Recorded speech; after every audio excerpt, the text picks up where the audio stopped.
something unique about yourself. I can speak like Donald Duck. I enjoy photography. I love speed. I queue like a queen. What's your oops, am I really in Asia moment? The moment you leave the airport and the doors open and it's like, oh. I was like, oh my God, this must be a very powerful fruit. Is that a monkey? That really made me feel okay. So when did you realize that you needed health insurance? One day I crashed my bike and broke my collarbone. I was taken to Singapore General Hospital and the bill was $26,000.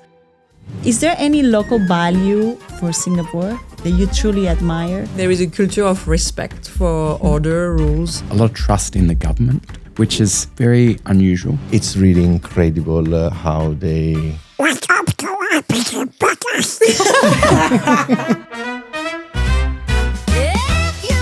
Welcome to another episode of IPG Interview Series, where real talk meets global life. I'm Caro, your host, and today's episode is close to my heart. We've got 4 amazing guests from different parts of the world joining me to unpack the experience of living in Singapore as a foreigner. The surprises, the struggles, health challenges, the small wins, and everything in between. Whether you've been here 10 days or 10 years, this one is for you. So grab your copy and let's do this.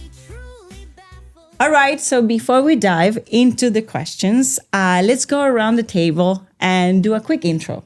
So just tell us your name, where you're coming from, and how long you've been in Singapore. And if you feel brave enough, tell us something unique about yourself, random or weird.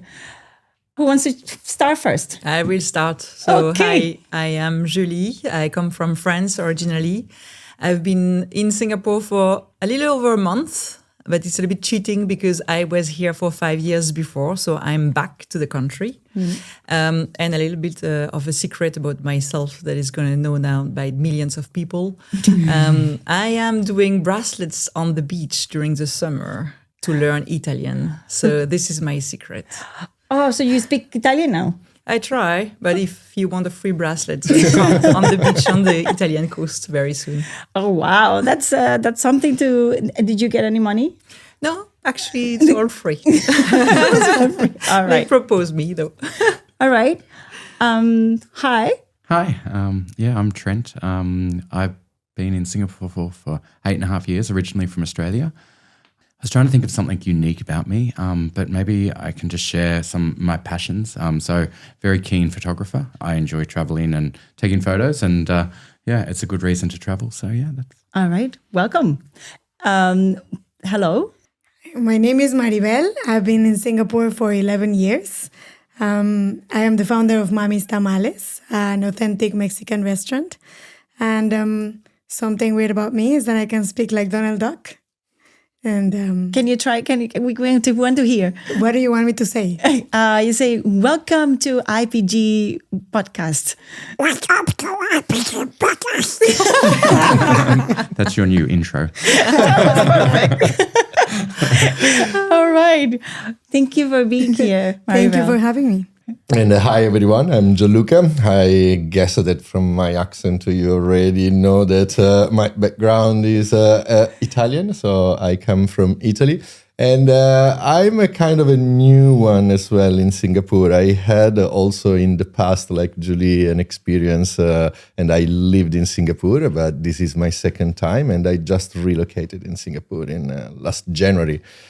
Something unique about myself, I like speed. So wherever you want to have a race with motorbikes or a go-kart, I'm up to it. And I'd love to see Donald to sit on the back seat, like in high speed. So really. So you're a the fan of reaction. F1, I guess. I am a fan of any sport, that involve high speed. So yes. All right. So let's go back to, we are here to speak about your first time in Singapore and how you're being adjusted to Singapore. So let's rewind and talk about those first moments. You have your bags packed, your passport stamped, and suddenly humidity. So let's hear how every one of you settle into life on the little red dot. And my first question will be, what's your oops, am I really in Asia moment when you first landed in Singapore? France. I'll try. France is saying, well, I think you said it, but I think the moment you leave the airport and the doors open and it's like, oh, what that? It's really, really hot and humid. And I think you read about it, but you cannot imagine how it is. And especially if you come during winter from London, where I came this time around, there is a real shock. And of course, you are with your super winter jacket, so you look a little bit stupid. But this is definitively hot weather that you cannot imagine how it feels. What about you? Yeah, I mean, definitely. I think it's even before that you get out of the airport. It's when as you enter the air bridge out of the plane, I think you feel that humidity. But yeah, I'd been to Singapore and Asia before, so I kind of knew what to expect. The thing that was to me was I had a month's accommodation provided because I've moved with work, and I had an Airbnb at the time, and I was like, oh, I'll get a 2-bedroom, a little bit more space. And then I walked into this Airbnb, and in one of the second rooms, the bed touched all 3 walls. And I was like, oh, I'm not in Australia anymore because of the space. But that was my kind of, I'm definitely not in Australia anymore. Oh, wow. What about you, Maribel? What do you think about? Wow, I think that for me was a funny signs, how Singapore is a fine city. And the biggest one for me was when I started seeing durian, like no durian allowed, like you will get a fine if there's durian. I was like, oh my God, this must be a very powerful fruit. But surprisingly, like I was searching for it and I love the smell. I love durian. So yeah, I am happy about the durian. But the strictness of the fines, that's what shocked me. The strict rules. Yeah. Yes.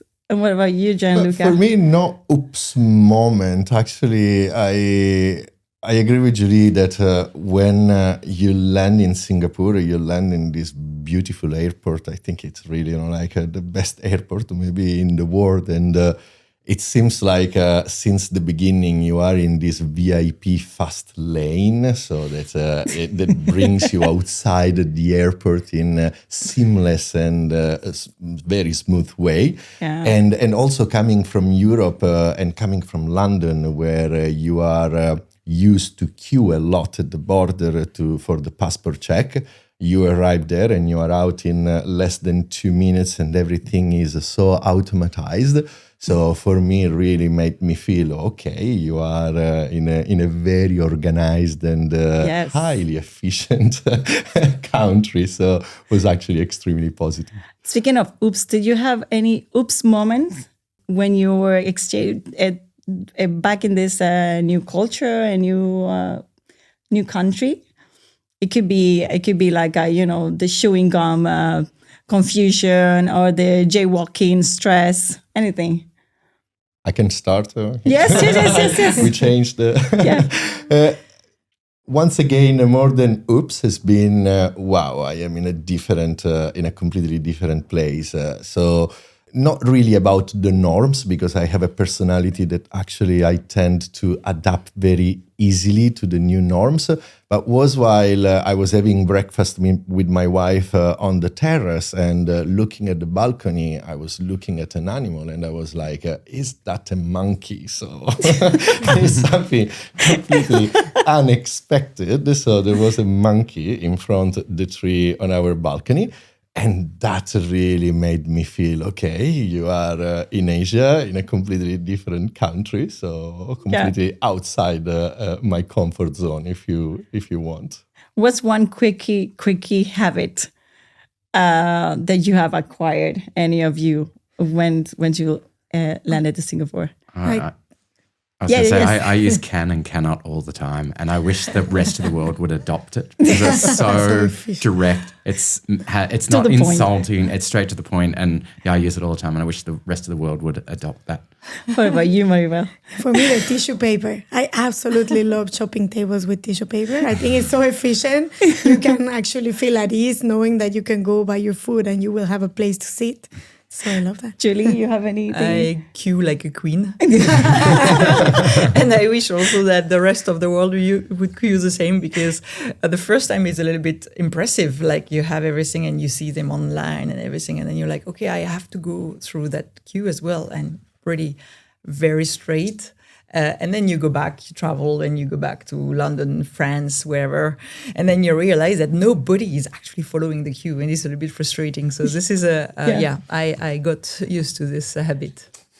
We have here the queen of the queues. This is good. And what's it? Do you have any favorite local hack that you have acquired? That, a go-to app or your favorite hawker food? I just love SingPass. Like SingPass to me is just so efficient and so effective. And to me, it's just like, Just to explain, SingPass is like a multi-level app that they have everything inside. Yeah, and government run, so it's for authentication, and it's used across so many different platforms.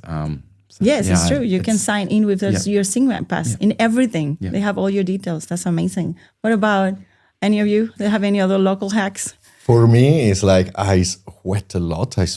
So really trying to survive to the heat. I think I can rewrite a map for going around Singapore underground. So really passing from one shopping mall to the other one without actually never see the surface, and to be touched by the sun. So it's really constantly being with AC, which actually in Singapore, it is possible. It is possible. Have you worked out Ion? Ion, to me, even after 8 years, I still do not know Ion. The multi-levels and to exit, to get across Orchard. To me, if you've mastered Ion, I think that, that's you've leveled up. That's a little bit the beauty, like in Venice, you must get lost in Singapore really to have the food experience. Do you have any other local hack? Not that I can think about at the moment. But you mentioned a favorite place to eat. Yes. Definitely. I love masala toast for breakfast. Okay. Kopi and kaya. All right. Okay. I was about to ask, was something from Singapore that you totally surprised you? It can be anything. It can be, their obsession for queuing or having chicken rice for breakfast. What's for you? It's not so much about the local culture, but it's just... and again, about the weather. I mean, you wake up, it's a wonderful day, the sky is blue, and you say, okay, I'm going to go to the beach, I'm going to do a lot of stuff, and it's going to be great. And by the time you finish your coffee, there is a storm and a lot of lightning outside, and you have to change your plan. Yeah. So I think that how fast the weather change is really something that is surprising about Singapore. Totally. Do you have any other... For me, I like stand-up comedy, and I love the USA comic from Europe, and being in London, there's a big culture of stand-up comedy. So I was very curious about how the local comics would draw really the society here. And I have to say that I have seen a couple of shows that are amazing. Yes. So really the expectation actually went beyond my expectations, and I'm very happy about the stand-up here in Singapore, something that I was not really expecting. What is a very Singaporean thing that you secretly love? Is there anything that you could say? You can think about it. For me, I'm crazy about the fish bowl noodles. I love it. It's my craving after night out or something like this. I love it. I say, you have any secret? Did you say yes, durian is my thing. I love tau huay with peanut balls. I'm crazy about tau huay with peanut balls. Can you explain how? It's basically bean curd, hot, with rice balls filled with peanuts, and they're so delicious. So I have an addiction for it. All right. Do you have any other like? I like chili putty with everything now. And it's, I had a colleague who we had traveled together for work, and she was saying that her comfort food is chili. And I was like, how can that be possible? But now when I'm away from Singapore for a few weeks, I'm like, I just want chili. Yes. And especially in Europe, I'm like, I just need some chopped chili and some soy sauce to keep me happy. But yeah. What about like the pizza? The pizza, I like to put some chili oil. Sorry to the Italian, but yes, I really like it. Yes, I understand your craving also for the spicy things. My secret is I left Singapore for 5 years and I didn't come back. And the first thing after coming back was a char siu noodle, which I have to say I'm not sure what it is exactly, but I just I just went to the hawker center and I checked for char siu noodle. That's your thing. And I love them. Yes. Love them. It's all about food. Food is so Yes. good here. Now let's talk about the 8 to 5 or the 8 to 8, depending, in Singapore. Work culture. Let's unpack the shift from being at home and maybe comforting to competitiveness here. How do you feel that the work culture here it's different from home? Same? Or maybe you find work balance here? So I found people nicer than at home or back in Europe. Okay. Actually, you were talking about competitivity and competitiveness. I don't feel that yet. Or people are very nice. Again, food is really something. I mean, and especially at the beginning, people bring things and they want me to try. And then I'm like, I don't feel like I can say no, which is not great on my weight. But working on that. And it's more about also how to adapt to working with different time zone. Mm-hmm. I mean, my position is global, so I work a lot with different time zones. So I think you were talking 8 to 5, 8 to 8, maybe is 10 to 11. It depends really on the day. Yeah. And to adapt on when to have calls at night, how can you maybe lighten the morning in order to keep this work-life balance. But do you feel you can have work balance here in Singapore? Well, that's a long subject. How do we define that? I think it's all about how do you set your boundaries. And so, for instance, my hack on this is I'm trying as much as possible to take calls at night because I have to, but only maybe 2 times a week. So I try to just say, no, you know what, I'm not going to take this call on Monday. Can we put it on Tuesday? So I do like bulk calls in the evening.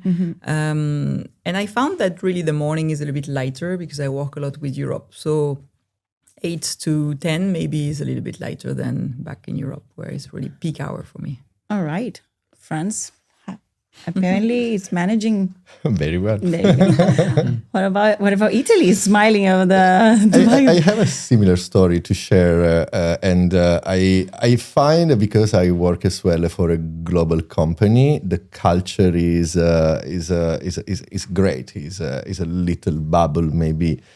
I find that the work culture to be different, for example, with partners when you are meeting external clients, external partners. That is where you really need to learn a lot about the culture here. I don't think that in Europe we still use business cards, while here is still extremely important to have I will call it that beautiful ceremony at the beginning, really, like where you exchange those cards and you have time really to provide the profile of the people that are attending to the meeting. And also there is a different dynamics about senior people attending the meeting. You see, like they drive in a different way. So I would say, like in that part is different. But like Julie, I try as well to organize my calls and my things to do in a good way, and try to carve out that time also if I'm working till very late in the morning, and then having time the next day in the morning to go to the gym, to swim, or to do something really to disconnect a little bit. What about you guys? Yeah, I suppose different culturally. Coming from Australia, I suppose how I saw things was we will figure it out as we go. So it was, okay, let's kind of get to this stage, we'll work it out there. Where I find here that there was a lot of contingency planning. So it wasn't, we can't leave this to chance. We have to figure this out before we get there, which, is a good and a bad thing. Sometimes you're compromising speed, but it also allows, I suppose, my team here to come along on the journey, because otherwise, if they're not on the journey because they're a little bit worried about what's happening, it makes it difficult. So that was probably the biggest cultural thing that I saw, coming from Australia to here, but it has its benefits. How big is your team? Yeah. Like total about 50, but in Singapore about 12. So, but yeah, that's the other thing, is navigating different cultures in different countries. That was my biggest lesson. My first job here, I was traveling 3 out of 4 weeks around Southeast Asia. And here I am coming from Australia thinking everybody's the same and everybody works exactly the same way. No. And that was my biggest, because as I said, my first 2.5 years here, I spent more time outside Singapore than I did in Singapore. And, traveling to each Southeast Asia country and working out their cultures, how they work, what do they respond to. That was the biggest lesson. And I had some moments where, you went over somebody's head and, in that particular country that was very much, looked down on. And so, yeah, I had a lot of learning, a steep learning curve, I would say, but I got there. What about you, Maribel? You own a restaurant, so for you it's a... Yeah, so for me, it's been a journey as well. I mean, 11 years ago when I came, I was really blessed to find a job very, very fast. And I was in the corporate again, like finding out how does Singapore work. When you were saying like can or cannot, should be in everybody's vocabulary, I was coming from like structure, proper English. And I remember the first team I was working with, they were like, straight to the point, cut the crap, can or cannot. And I was like, whoa, like, okay, let me get into speed. And I was like learning my Singlish. And again, I was working with an international team, so I was working different time zones. But then in 2019, I started craving for Mexican food. So I decided to start a business. Yeah. So it started as a home-based business. So, my ex-colleagues used to tell me I was the only crazy person that took leave to work. Because, I was just so passionate about bringing the authentic flavors of Mexico that I just couldn't find here and sharing that with people. So I guess that kept me going, and the reason that people kept on ordering as well. But I never imagined it would turn into something else than just a passion and sharing about, my food. It was in 2023. My last role was a director of marketing and strategic partnerships for an Indian company. I was in the international team. So it was a stretch because I had to manage my full-time job as well as the business, which was growing. And I enjoyed it a lot. But at some point I started to think like, okay, something has to go because I cannot possibly do it all. Especially not if I want to grow in either or, right? Yeah. So for the tamales, we were already doing some corporates, working with schools, with museums, with embassies. So I thought, okay, maybe there's something special here. But F&B was a bit scary because the costs are really high. Not just the rent, but the staff, and then food cost, drink cost, everything. But, I remember having a session with my coach. And then she asked me this very important question, which made me just go for it. Because I was saying, yeah, but like my kids are used to, I have 2 children, 2 daughters, they're 6 and 8. And I was like, all along, they're used to me at least being there, working from home or whatever. Like if I open a restaurant, it's long hours, how am I going to do this? And it's like high cost. And she was like, yeah, but if that's your dream, how are you going to tell your daughters that they can do they can just like do whatever it is that they dream about doing? And I was like, oh my God, it seems like I have to do this. So I quit. And then I opened Mommy's Tamales. Yeah. And I remember that the first month, every single person I met used to tell me like, you're so crazy. Nobody knows your menu. Like, how is people gonna understand what you're offering? You're not gonna survive. And I was like, okay, if that's the case, there's always corporate. I love corporate. If not, I can just find another job. But I just need to try it out. And I mean, thankfully, we survived. And we're gonna be 1 year in July. Yeah. And now I'm redefining work-life balance because now is my business, right? So even when I have days off. I mean, I'm doing podcast. And Yes. it's just, I guess that when you're doing what you love, you're very passionate about what you do. So it doesn't really feel like work. So yeah. Especially in Singapore, do you feel like it's easier to create a business, to do entrepreneurship? Did you feel that whatever problem you've been facing, it has been easier for you to tackle it and fix it in general, in the corporate world or in your own business? I think that for me, everything is hard until it becomes easier. In the beginning, you don't know. Yeah. So you need to figure it out. Yeah. And then once you figure that out, it becomes easier. But then you need to level up.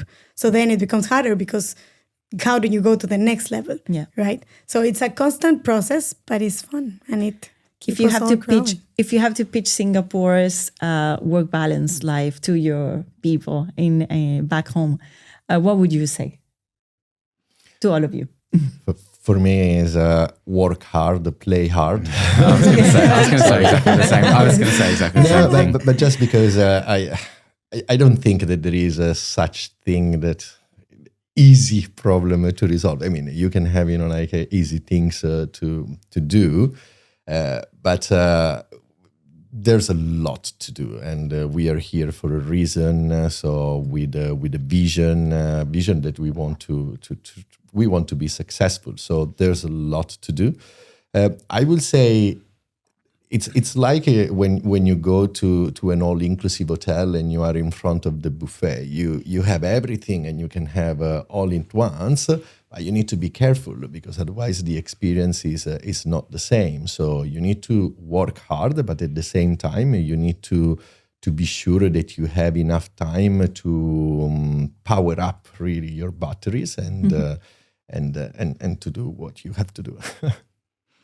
Yeah, coming from Australia, I think one of the things that I really enjoy about here is the ability to get help, whether it's cleaning your house or whatever that is. In Australia, you have to do that yourself, basically, because it's too expensive. And so here, to the point is that you work hard and you can be really focused during those hours because you know that the minute, a Saturday morning, you can go do those things. You don't have to be changing your bed, washing your clothes because you've got somebody that can help you do that. So that's what I suppose, so it's to me, it is finding that balance because when you're not working, you can be enjoying things and then everything's available to you.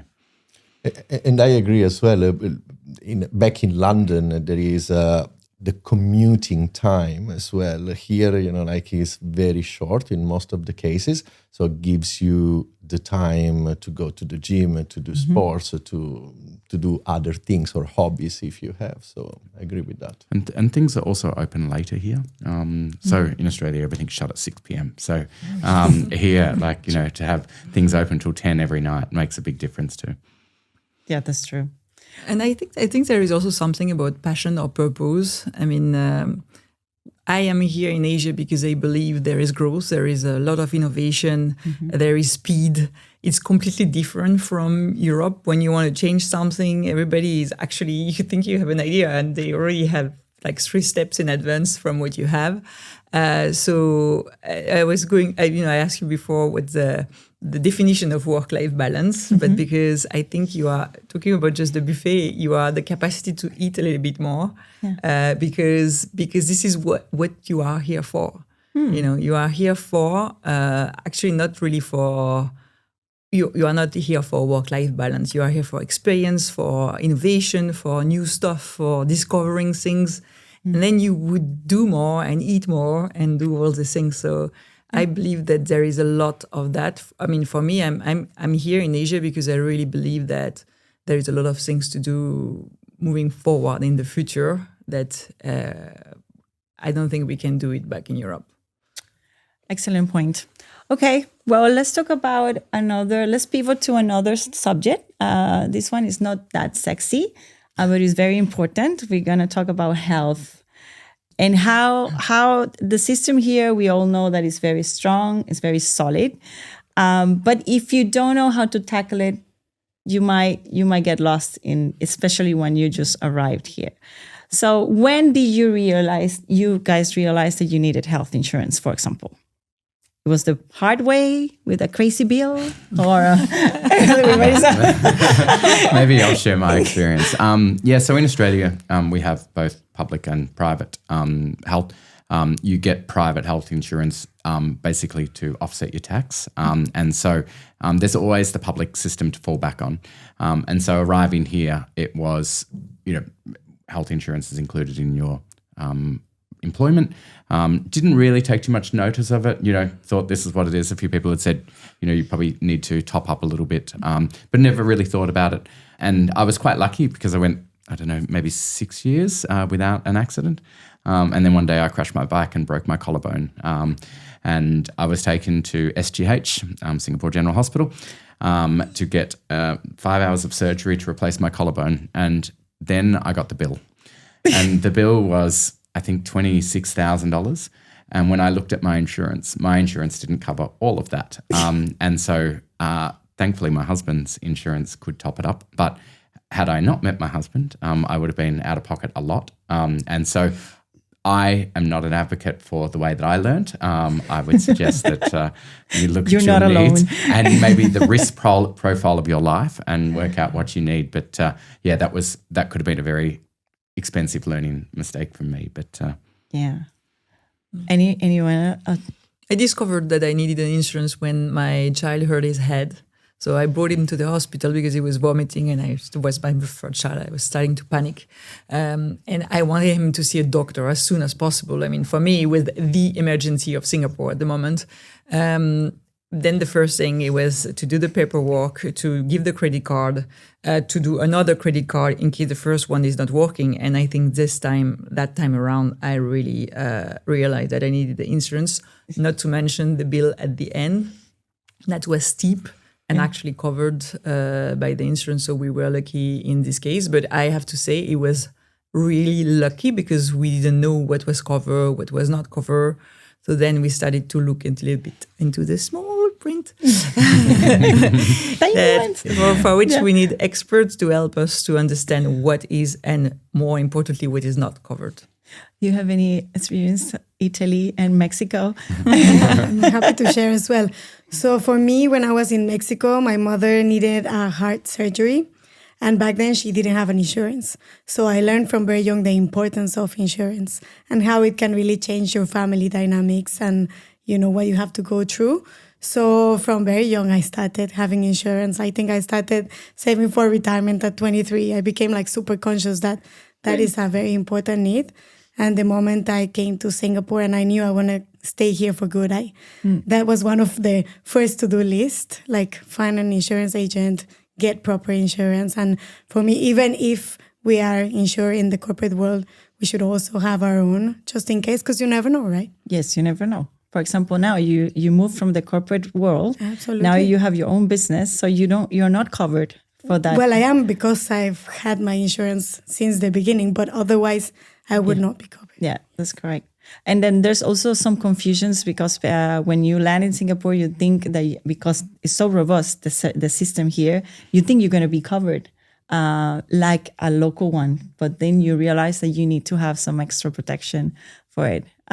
You're saying yes, Juluka, tell me. I crashed in front of all the information that I needed. Oh, you crashed? And completely similar experience than yours. I actually was in February. After 1 month, I was here in Singapore, so completely new.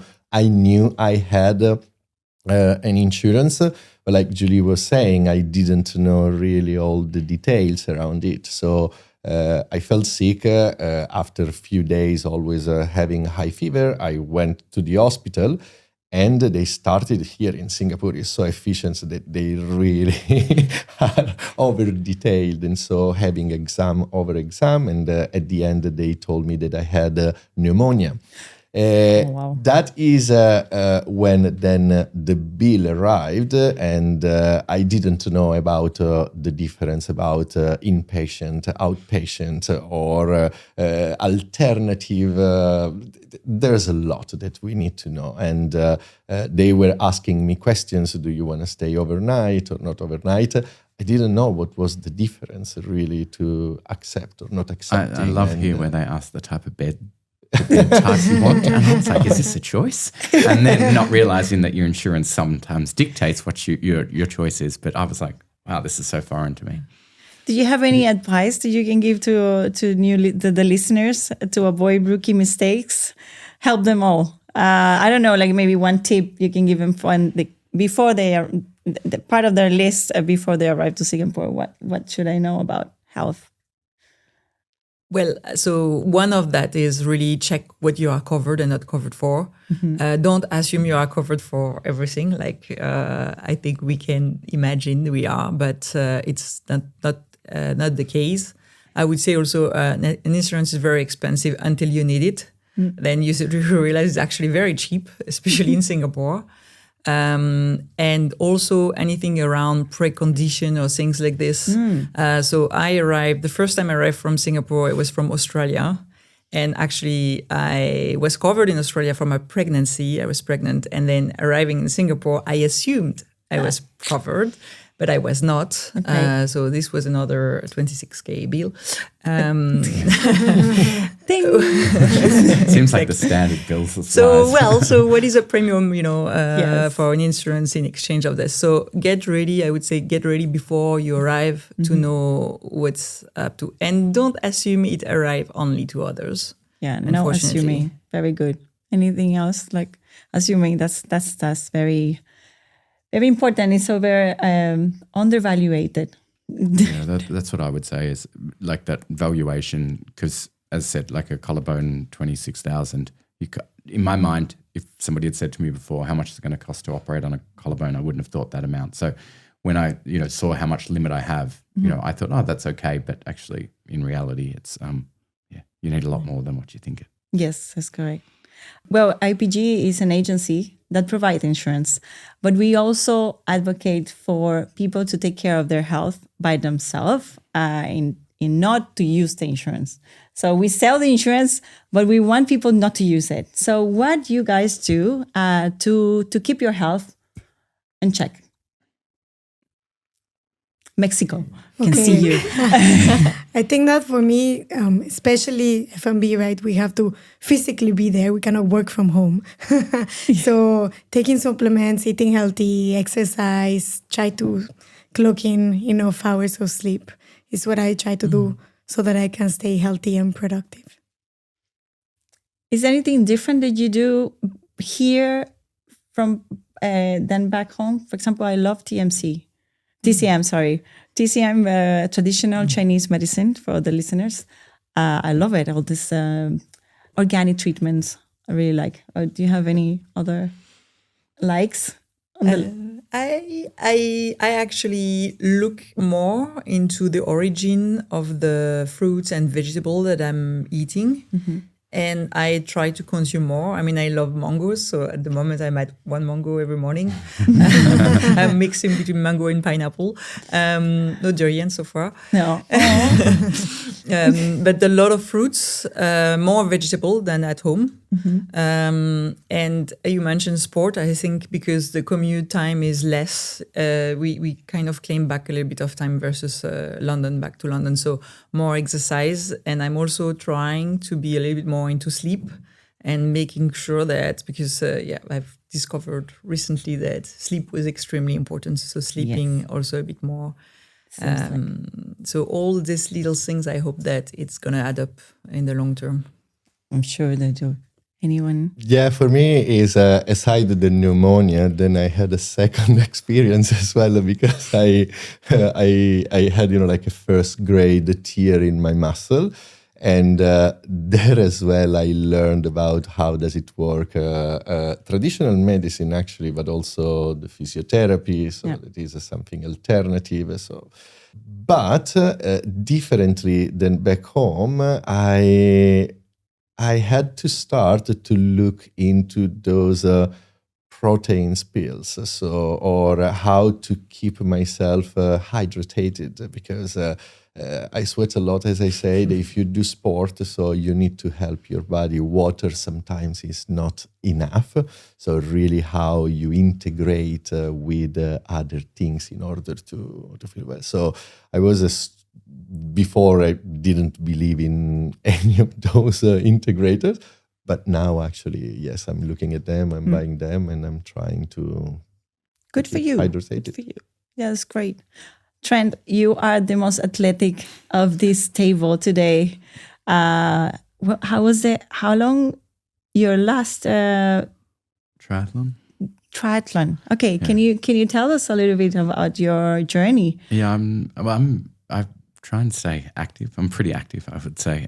So yeah, He's pretty active. I enjoy doing triathlons. I generally work out twice a day, but I actually really enjoy it because I work from home a lot, so I've got the time to do it, and I also don't have the excuse of weather here because you can't.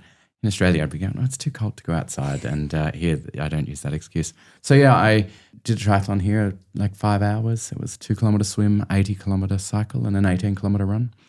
So I like kind of putting my body through, pushing the limits, wow.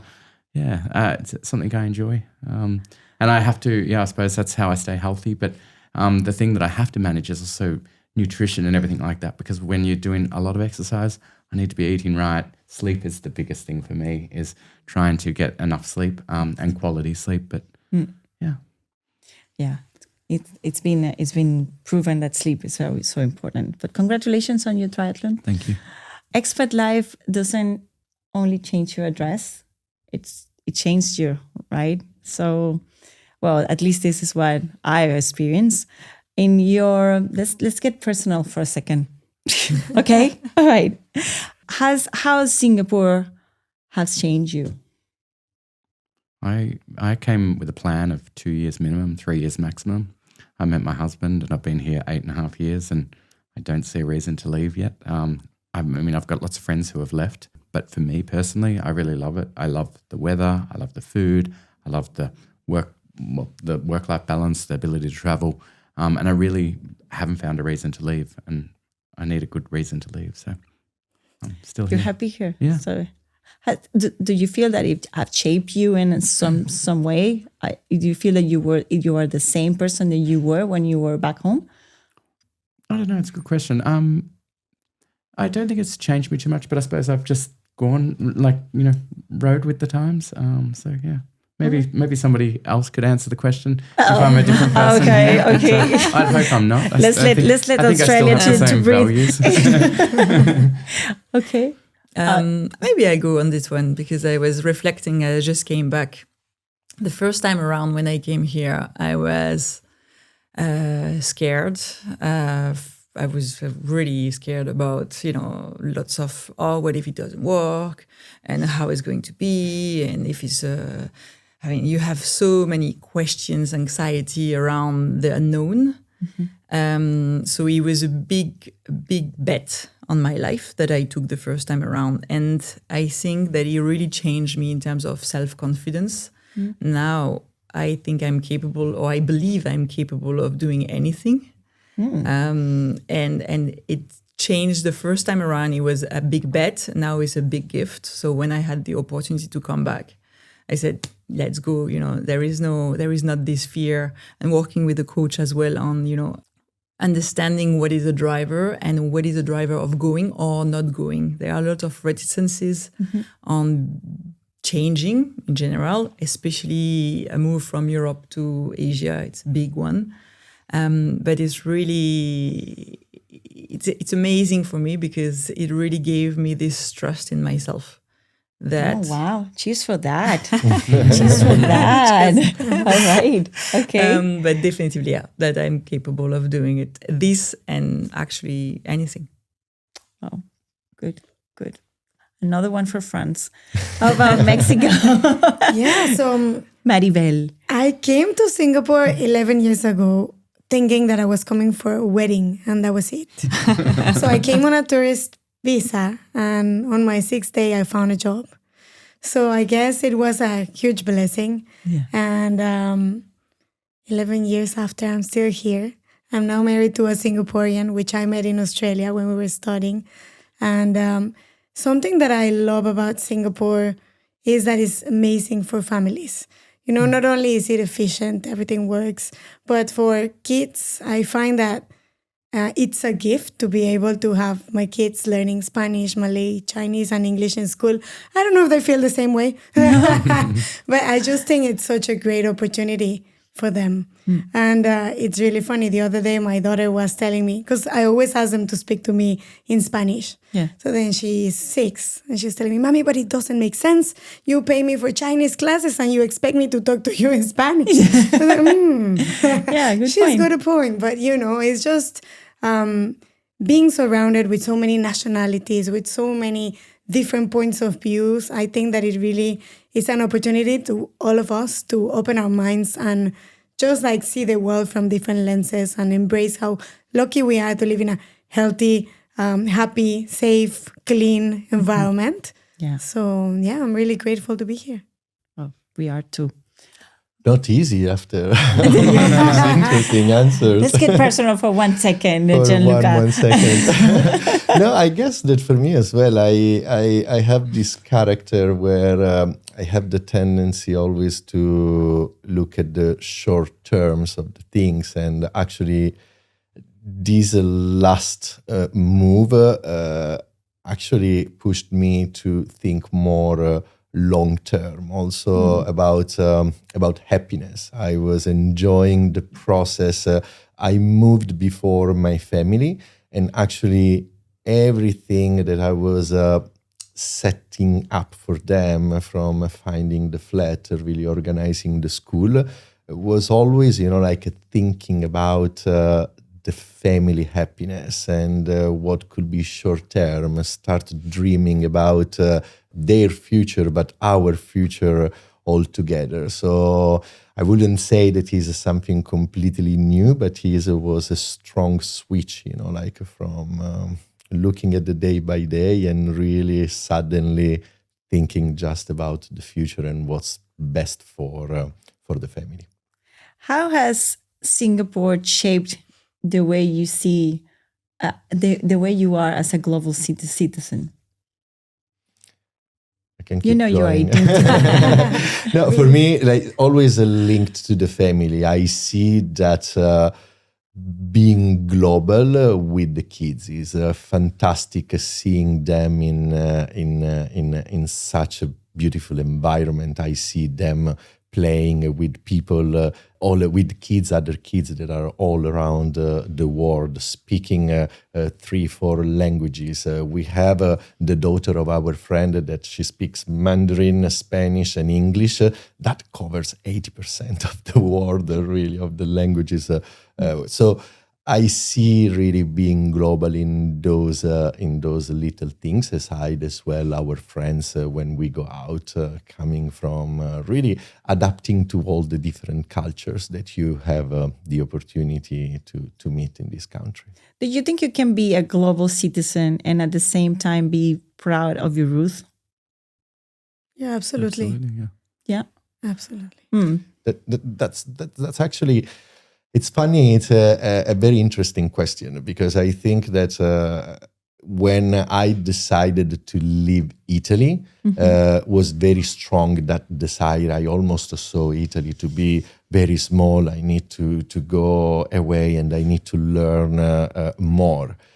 And actually now is happening really something that is the opposite. I feel so proud every time that I talk about Italy. Really, there is I think that actually this process has helped me to make a stronger connection with my country and my culture as well. So Yeah. I really hope one day to be back. But Because I also hear sometimes you say like, oh, my country is the best. And then you come to you live in another country and then you see that country has things that your country just don't have.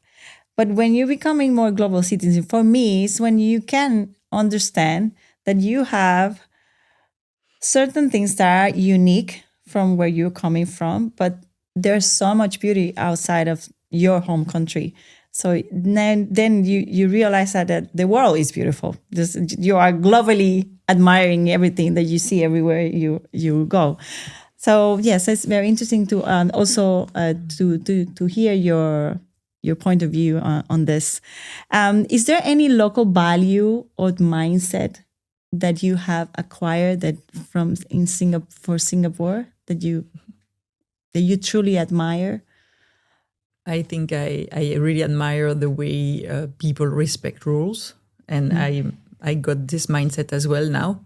When I see a sign "dismantle the bike" on the bridge, I dismantled the bike before. Yes, 100% guarantee. Where back in Europe, I would not even see it, or it would just be. I think there is a culture of respect for order, rules, that is very strong, and that I'm embracing as I'm here. What about you? Yeah, I think what I like is there's a lot of trust in the government, which is very unusual because if you look at a lot of countries, people don't trust the government. Where here, there's a lot of trust in the government.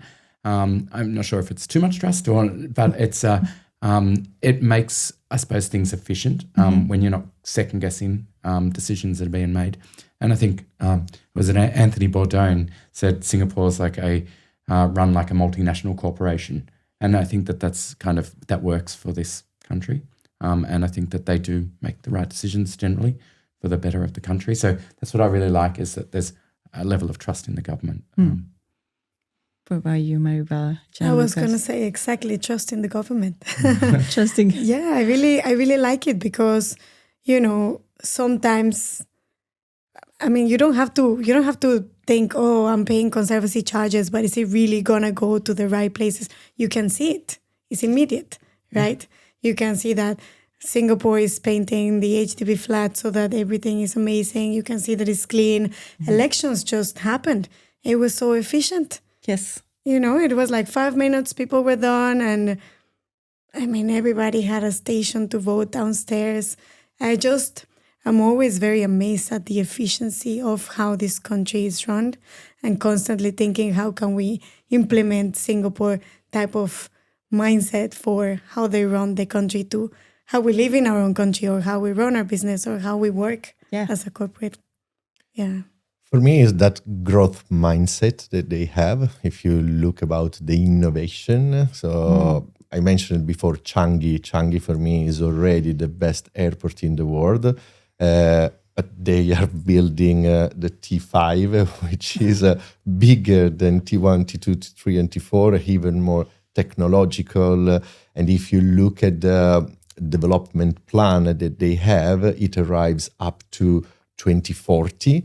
And they are constantly shaping and making this country better and better from any point of view, from sustainability, from in terms, of making it more sustainable, or the technology and schools and houses. So it's really incredible how they keep, this country to be one of the most beautiful country in the world, honestly. That goes back to when I say trust in the government, as in that they can come up with a long-term strategy and they know it's going to be executed. I think, I look at, say, politics in Australia, and one party will promise something, they'll lose the election, that promise will then be scrapped and somebody else. So it kind of works on these 4-year cycles, where here they're going, no, what are we going to be doing 2030, 2040, 2050, knowing that they're going to be able to execute that because people trust the government. And that's what I admire. Yeah, we are sure that in 2030 T5 is going to be. And like if it was in Australia, somebody would be like, no, we've scrapped that idea and we're going to put money into this, and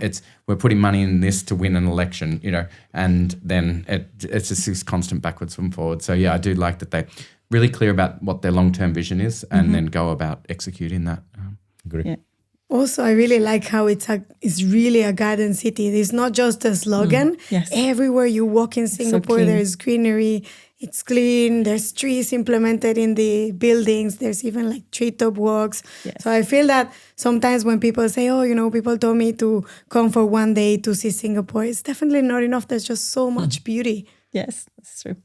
And the multiculturalism also, right? You can see all religions here, all type of people that come in. There's so much respect from one to another. That's very nice. That's very inspiring. And it's also in my mindset after I moved here, if I need to say that. So let's close. with sharing some wisdom to people who are listening to us, and they are going to be arriving in Singapore tomorrow. What will be one piece of advice, golden advice, that you will give someone that is just landing?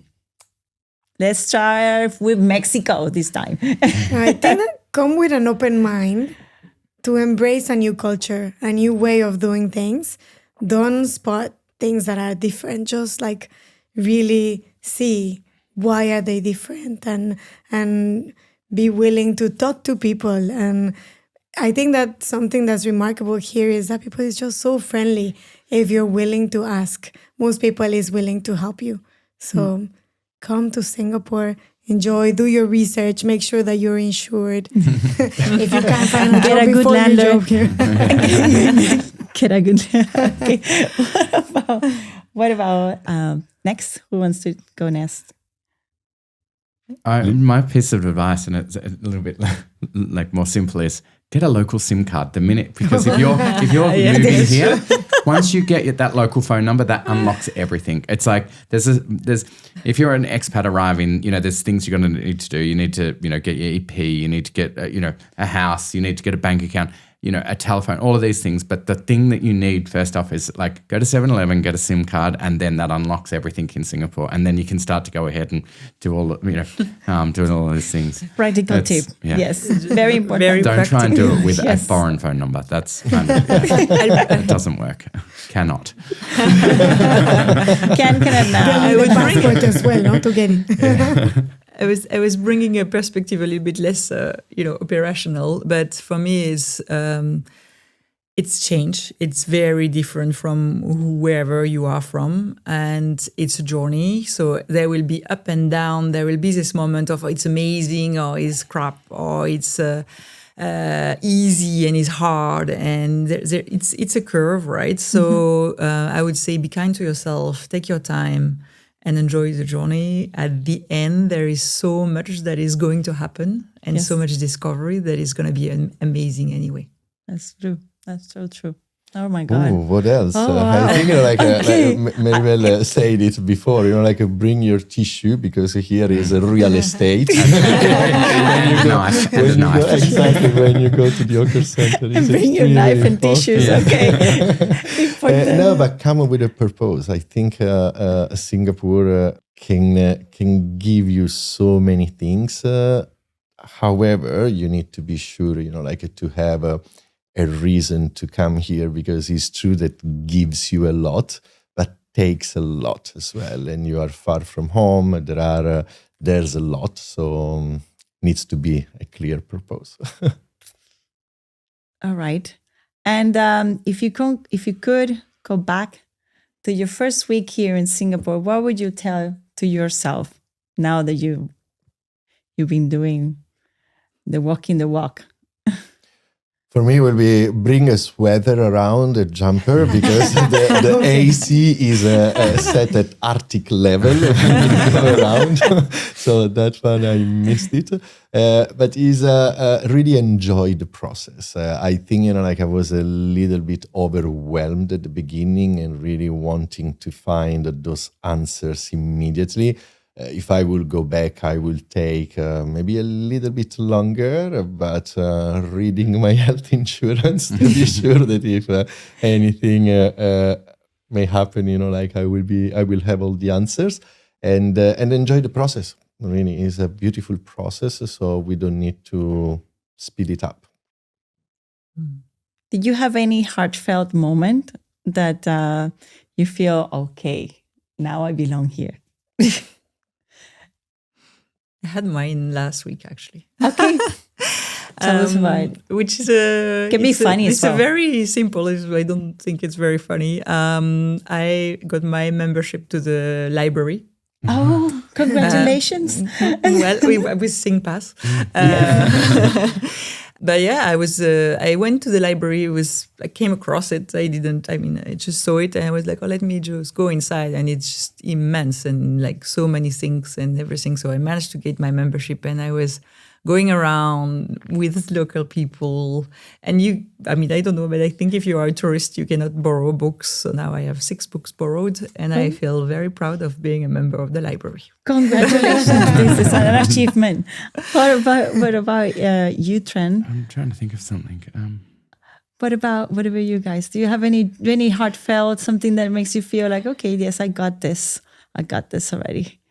Yeah, I think that for me, well, I guess the moment I married a Singaporean, I realized, oh my God, I might be a good Okay, chick you won. for You a won. long time. Definitely, you won. So, which was nice and scary at the same time, because I always loved traveling, and I was like, is this it? Is this Yeah. home forever? Yes. But then I lived here and I loved it so much and became a citizen in 2020. So that was the time I felt like, okay, this is home for real. Yes. Okay. For Wow. me, I don't know if there is a single one. I think there are many small ones. When we actually went on holidays a couple of weeks ago, and landing in Singapore, my kids, they were like, oh, we are arriving at home. So listening to them really calling Singapore home, that is... makes me feel, like that we are home. Or when I sit down at the Hawker Center with my tissue on the table and I eat laksa, like almost like a local. Yeah. Or even, like those small things when I'm back from a business trip and really you are passing the border without needing your passport. And there is a little message in Changi that says, welcome home. So it's a lot of small things that, makes me feel that I'm home. Yes. And for me, it's an understanding a Singlish joke. This is, I feel like I'm a winner. I got this. I really got this. Before we say goodbye, I prepared this really quick round of Singapore yay or nay. So no explanations, just gut feelings. You're going to answer yeah or nay to a series of questions I'm going to ask you. Okay, so ready? We're going to start from Julie and we're going to end with Juluka. So durian. Nay. Smell, yay. Taste, no. Yay. Nay. Sambal in everything. Nay. Yay. Nay. Nay. Hawker centers over restaurants. Nay. Yay. Nay. Yay. Aircon at Arctic levels. No. No. No. Chili crab. Worth the mess? Yeah. Yay?